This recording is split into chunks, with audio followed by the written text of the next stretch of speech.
तू ही रे माझा मितवा या मालिकेच्या पुढील काही भागांमध्ये आपल्याला खूपच मोठा ट्विस्ट बघायला मिळणार आहे. पुढे होते असे की अर्णव ईश्वरीला आणि राकेशला गाडीवरून फिरताना बघतो. ईश्वरी आणि राकेश एकमेकांशी हसून खेळून बोलत असतात. ते दोघेही एकमेकांसोबत खूपच खुश असतात. हे पाहून अर्णवला खूप राग येतो.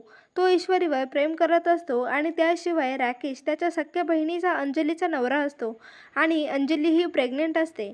आणि या ईश्वरीमुळे जिजू माझ्या ताईला धोका देतील. अंजलीचा संसार उद्ध्वस्त होईल. तिच्या आयुष्यातील आनंदच निघून जाईल.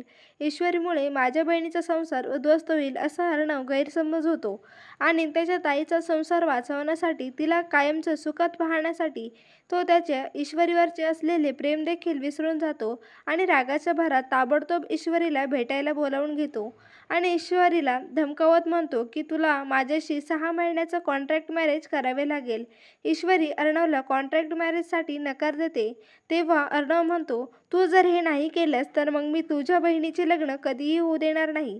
त्यामुळे ईश्वरीलाही नाईलाजाने हे 6 महिन्याचं कॉन्ट्रॅक्ट मॅरेज करायला लागतं.